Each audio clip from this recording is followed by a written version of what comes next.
Option number C सिकाइ सामग्रीको छनौट हिल्दा ताबाले प्रस्तुत गरेको पाठ्यक्रम निर्माणको चरणमा यो पर्दैन। हिल्दा ताबाले पाठ्यक्रमको निर्माणको चरण 7वटा चरण उल्लेख गरेका छन्। 7वटा चरणमध्ये सिकाइ सामग्रीको छनौट चाहिँ पर्दैन। 7वटा चरणहरूमध्ये 1 मा आवश्यकताको पहिचान, 2 मा उद्देश्य निर्धारण, अनि त्यसपछि विषयवस्तुको छनौट 4 मा, 5 मा विषयवस्तुको सङ्गठन भन्ने हुन्छ 4 भयो। त्यसपछि 5 मा सिकाइ सामग्रीको छनौट होइन, यो सिकाइ अनुभवको छनौट, सिकाइ अनुभवको छनौट र सिकाइ अनुभवको सङ्गठन पनि हुन्छ। 1, 2, 3, 4, 5, 6 भयो र अन्तिममा मूल्याङ्कन गरेर 7वटा चरणहरू पाठ्यक्रम निर्माणको 7वटा चरणहरू उल्लेख गरेका छन् हिल्दा ताबाले। व्याख्यान विधिको फाइदा तलका मध्ये कुन होइन? व्याख्यान विधिको फाइदा तलका मध्ये कुन होइन? ए थोरै समयमा धेरै विषयवस्तु शिक्षण, बी शिक्षकलाई तयार गर्न सजिलो, सी ठुलो समूहलाई एकैपटक शिक्षण, डी व्यक्तिगत भिन्नताको आधारमा शिक्षण। व्याख्यान विधिको फाइदा कुन होइन भनेको छ र यसको सही उत्तर अप्सन नम्बर डी रहेको छ। अप्सन नम्बर डी व्यक्तिगत भिन्नताको आधारमा शिक्षण, यो चाहिँ फाइदा होइन। व्यक्तिगत भिन्नताको आधारमा शिक्षण गर्न सकिँदैन, त्यसैले यो चाहिँ बेफाइदा रहेको छ व्याख्यान विधिको। बाँकी 3वटा चाहिँ यो फाइदा हो। थोरै समयमा धेरै विषयवस्तु शिक्षण गर्न सकिन्छ, शिक्षकलाई तयार गर्न सजिलो हुन्छ, ठुलो समूहलाई पनि एकैपटकमा शिक्षण गर्न सकिन्छ, यो फाइदा हो। कुनै पाठको शिक्षण गर्न गरिने पाठ योजनाको मुख्य आधार के हो? कुनै पाठको शिक्षण गर्न तयार गरिने पाठ योजनाको मुख्य आधार के हो? ए पाठको उद्देश्य, बी उपलब्ध सामग्री, सी सिकाइ विधि, डी मूल्याङ्कन विधि।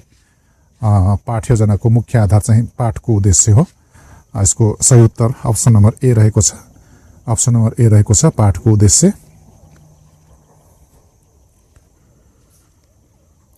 लामो उत्तर आउने निबन्धात्मक प्रश्नका फाइदा कुन होइन? लामो उत्तर आउने निबन्धात्मक प्रश्नका फाइदा कुन होइन? ए प्रस्तुतीकरण र विषयवस्तु सङ्गठन क्षमताको परीक्षण हुने, बी विद्यार्थीको मौलिकताको परीक्षण हुने, सी विषयवस्तुप्रतिको गहन विश्लेषण क्षमताको परीक्षण हुने, डी उत्तर परीक्षणमा विश्वसनीयता र वस्तुगतताको अभाव हुने। यो प्रश्नको सही उत्तर अप्सन नम्बर डी रहेको छ। यो चाहिँ फाइदा होइन। उत्तर परीक्षणमा विश्वसनीयता र वस्तुगतताको अभाव हुने, यो चाहिँ लामो उत्तर आउने प्रश्नको बेफाइदा हो। यो चाहिँ बेफाइदा हो, फाइदा होइन। तल उल्लेख गरिएका परीक्षा बाहेकका मूल्याङ्कनका साधनहरूमध्ये सबैभन्दा सहभागितामूलक साधन कुन हो? ए अवलोकन, बी सञ्चित अभिलेख, सी कार्य सञ्चयिका, डी सहपाठी मूल्याङ्कन। मूल्याङ्कनका साधनहरूमध्ये सबैभन्दा बढी सहभागितामूलक परीक्षा हुन्छ, त्यसबाहेक चाहिँ कुन हुन्छ भनेको छ र यो प्रश्नको सही उत्तर अप्सन नम्बर डी हुन्छ सहपाठी मूल्याङ्कन।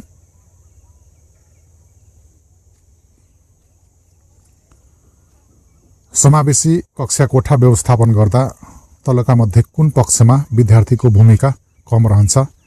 ए उपयुक्त कोठा र फर्निचर व्यवस्थापन, बी शैक्षिक सामग्रीको उचित व्यवस्थापन, सी कार्य उत्तरदायी तालिका तयारी, कार्य उत्तरदायी तालिम चाहिँ तालिका हुनुपर्ने,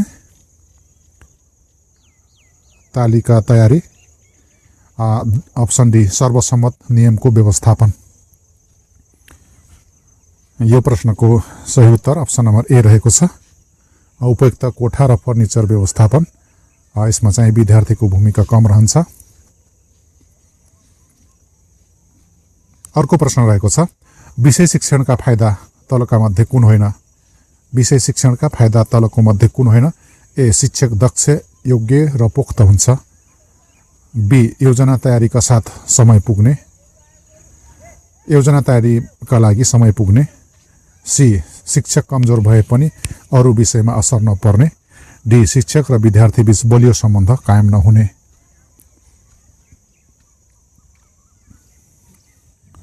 यसको सही उत्तर रहेको छ अप्सन नम्बर डी। शिक्षक र विद्यार्थी बीच बलियो सम्बन्ध कायम नहुने यो चाहिँ विषय शिक्षणको बेफाइदा हो।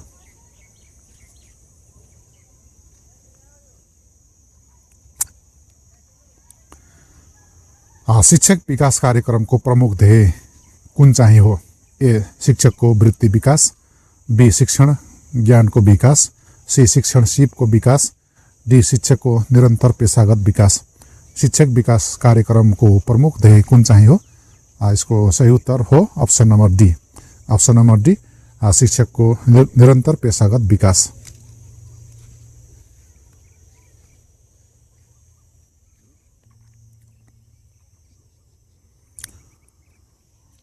विविधतायुक्त कक्षा कोठामा घटना अध्ययन कार्य गर्नुको प्रमुख उद्देश्य के हो? ए सबै विद्यार्थीमा अनुभवको सामान्यीकरण गर्नु, बी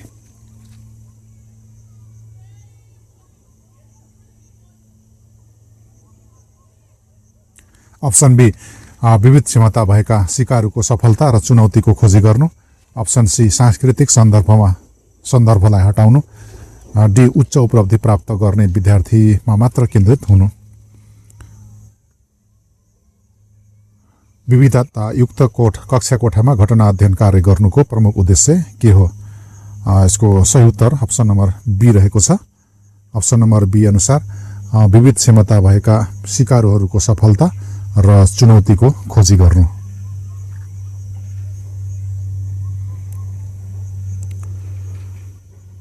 खण्ड ग सूचना तथा सञ्चार प्रविधि।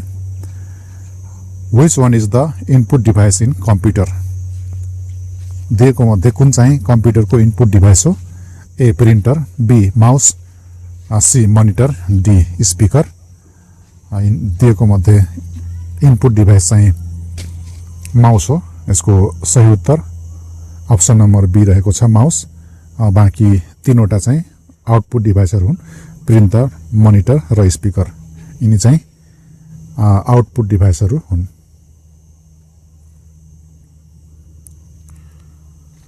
What is the function of hard disk in computer system?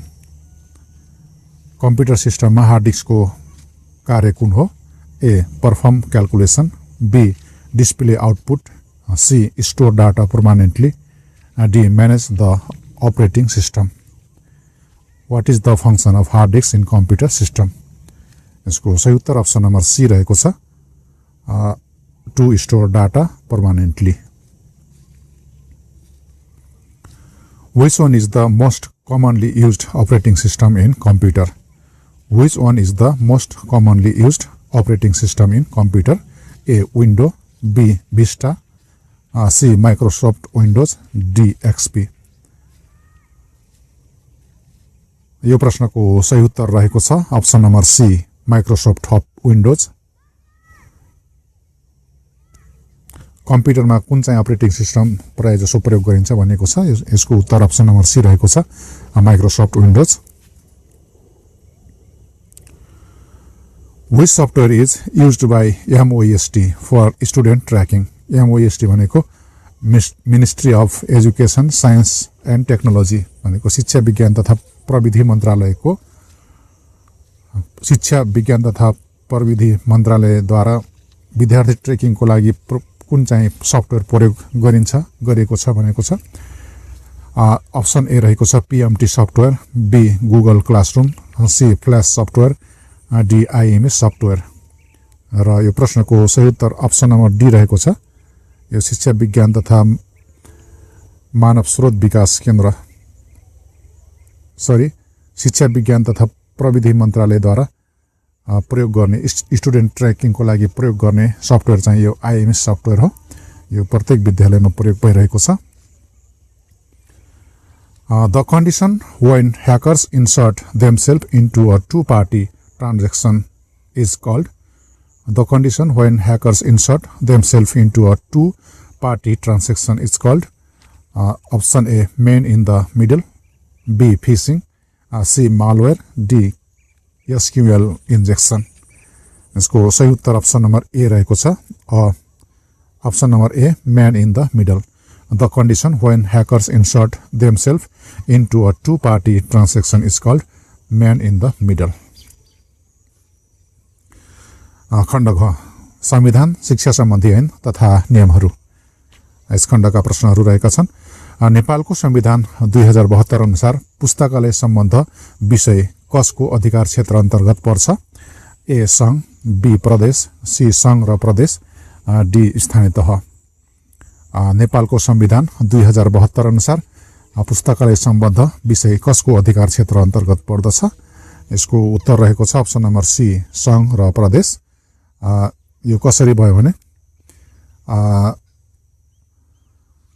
संघको अधिकार क्षेत्रभित्र पनि यो केन्द्रीय पुस्तकालय भन्ने रहेको छ र प्रदेशकोमा पनि प्रदेश पुस्तकालय रहेको छ। त्यसैले यहाँ त्यस्तो नखुलाएर सिधै पुस्तकालय सम्बन्ध मात्रै भनेको हुनाले यसको सही उत्तर चाहिँ संघ र प्रदेश दुवै भएको हो। प्रश्न नम्बर 42 शिक्षा ऐन 2028 को कुन संशोधनबाट शिक्षक पदको लागि उम्मेदवार हुन अध्यापन अनुमति पत्र अनिवार्य व्यवस्था थप भएको हो? अप्सन रहेको छ अप्सन ए 8औं संशोधन, बी 7औं संशोधन, सी 6औं संशोधन र अप्सन डी 5औं संशोधन। अध्यापन अनुमति पत्रको अनिवार्य व्यवस्था कुन संशोधनले गरेको हो? यसको सही उत्तर रहेको छ अप्सन नम्बर सी 6औं संशोधन। शिक्षा ऐन 2028 को 6औं संशोधनले शिक्षक पदको लागि उम्मेदवार हुन अध्यापन अनुमति पत्र अनिवार्य हुने व्यवस्था थप गरेको हो। यो संशोधन 6औं संशोधन चाहिँ 2055 सालमा 2055 माघ 1 गते यो संशोधन भएको हो। यो संशोधनले अध्यापन अनुमति पत्र अनिवार्य गरेको हो। प्रचलित शिक्षा नियमावली 2059 अनुसार विद्यालयको लेखा परीक्षक नियुक्ति कसले गर्ने व्यवस्था छ? ए शिक्षा विकास समन्वय इकाइ प्रमुख, बी स्थानीय तह, सी विद्यालय व्यवस्थापन समिति, डी शिक्षक अभिभावक संघ। प्रचलित शिक्षा नियमावली 2059 अनुसार विद्यालयको लेखा परीक्षक नियुक्ति कसले गर्ने व्यवस्था छ? यो प्रश्नको सही उत्तर अप्सन नम्बर सी रहेको छ विद्यालय व्यवस्थापन समिति। अर्को प्रश्न रहेको छ स्थानीय सरकार सञ्चालन ऐन 2074 को दफा 11 मा स्थानीय सरकारका शिक्षा सम्बन्धी अधिकारको सूचीमा कतिवटा अधिकार क्षेत्र उल्लेख गरिएको छ? ए 20 वटा, सी बी 21 वटा, सी 22 वटा, डी 23 वटा। यो प्रश्नको सही उत्तर अप्सन नम्बर डी रहेको छ 23 वटा। यो स्थानीय सरकार सञ्चालन ऐन 2074 अनुसार दफा 11 मा आधारभूत तथा माध्यमिक शिक्षा सम्बन्धी अधिकार रहेको छ जसमा 23 वटा अधिकारहरू रहेका छन्। यसमा नझुक्किनु होला। स्थानीय तहको अधिकार भन्ने अर्को छुट्टै छ अनुसूची 8 मा रहेको छ। त्यो अनुसूची 8 मा चाहिँ 22 वटा अधिकारहरू रहेका छन् र यो सोधिएको चाहिँ शिक्षा स्थानीय सरकार सञ्चालन ऐन अनुसारको अधिकार सोधिएको छ। यो शिक्षा सम्बन्धी अधिकार मात्रै रहेको छ 23 वटा। प्रचलित शिक्षक सेवा आयोग नियमावली अनुसार अध्यापन अनुमति पत्रको परीक्षाको पूर्णाङ्क र उत्तीर्णाङ्क कति कायम गरेको छ? ए पूर्णाङ्क 100 उत्तीर्णाङ्क 50, बी पूर्णाङ्क 100 उत्तीर्णाङ्क 40, सी पूर्णाङ्क 100 उत्तीर्णाङ्क 35 र अप्सन डी पूर्णाङ्क 100 उत्तीर्णाङ्क 45। यसको उत्तर अप्सन नम्बर ए रहेको छ। शिक्षक सेवाको अध्यापन अनुमति पत्रको चाहिँ पूर्णाङ्क 100 हुन्छ र उत्तीर्णाङ्क 50 कायम भएको छ। अन्तिम खण्ड रहेको छ सामान्य बौद्धिक परीक्षण आइक्यू। यसबाट पनि 5 वटा प्रश्नहरू सोधिन्छन्। प्रश्न रहेको छ व्हिच इज द एन्टोनिम अफ स्क्यारसिटी? स्क्यारसिटी को एन्टोनिम अपोजिट के हो भनेको छ सर्टेज, निड, एबन्डन्स, ल्याक। र यो प्रश्नको सही उत्तर रहेको छ option number C abundance. Scarcity को एन्टोनिम एबन्डन्स रहेको छ। Scientist is to research as teacher is to write, calculate, play, teach. Scientist is to research as teacher is to teach. साइन्टिस्टको काम रिसर्च गर्नु हो भने टिचरको काम टिचिङ गर्नु हो। यसको सही अप्सन डी रहेको छ, टिज। Unscramble the letters to find a word meaning small piece of something। दिएको वर्डलाई मिलाएर लेख्नुहोस् जसको अर्थ चाहिँ स्मल पिस अफ समथिङ, कुनै चीजको सानो भाग भन्ने जनाउँछ। Option A monitor, B portion, C mutton, D tiny. यसको सही उत्तर रहेको छ अप्सन नम्बर बी पोर्सन। यो स्मल पिस अफ समथिङ भन्ने अर्थ चाहिँ पोर्सनले जनाउँछ। यसबाट मिलाउँदाखेरि पोर्सन पनि बन्छ। त्यसैले यसको सही उत्तर अप्सन नम्बर बी रहेको छ। Find the next number in the series 3, 6, 12, 24, 48। Option रहेको छ 96, 90, 100 र 80। यो सजिलो आइक्यू रहेको छ। 3, 6, 12, 24, 48 इन्टु 2 गर्दै गएको छ। 2 त्यहाँ छ, 6 दुना 12, 12 दुना 24, 24 दुना 48। अब 48 दुना 96 हुन्छ। यसको सही उत्तर अप्सन नम्बर ए रहेको छ 96। र आजको यो सेटको अन्तिम प्रश्न छ the price of a laptop was reduced by 10% to 450। What was the original price. कुनै ल्यापटपको मूल्यमा 10% छुट दिएर बेच्दाखेरि त्यसको 450 मूल्य हुन्छ भने त्यसको ओरिजिनल प्राइस कति छ, अङ्कित मूल्य पत्ता लगाउन भनेको छ। त्यसको सुरुको प्राइस कति हुन्छ भनेको छ। यसमा चाहिँ अब 10% डिस्काउन्ट दिएपछि 100 मा 10% भनेपछि 90% बच्यो। 90% भनेको यो 450 हो। कुनै वस्तुको मूल्यको 90% भनेको 450। अब यसलाई यसरी गर्न सकियो। मानौ सुरुको मूल्य 100 हो, उसको ओरिजिनल प्राइस 100 हो, अनि 100 को 90% मूल्य बराबर यो 450 भएको छ। यसलाई सल्भ गर्नुभयो भने यसको सही उत्तर आउँछ 9 को 0 कट्यो, यो 0 कट्यो, 9 एकाइ 9, 9 545। अब 5 र 100 गुणन क्रस मल्टिप्लाई गर्नुभयो भने यसको सही उत्तर 500 आउँछ। त्यसैले त्यो ल्यापटपको ओरिजिनल प्राइस चाहिँ 500 रहेको थियो। साथीहरु, आजको प्रश्न उत्तरहरू यति नै रहेको थियो। यहाँलाई आजको भिडियो कस्तो लाग्यो? पक्कै पनि राम्रो लाग्यो होला। यदि राम्रो लाग्यो भने एउटा लाइक र कमेन्ट पनि गरिदिनु होला र साथीहरुले आफ्नो साथीहरुलाई शेयर पनि गरिदिनु होला। भोलि फेरि नयाँ सेटका साथ उपस्थित हुने बाचा गर्दै आजको भिडियोबाट बिदा हुन चाहन्छु। नमस्कार।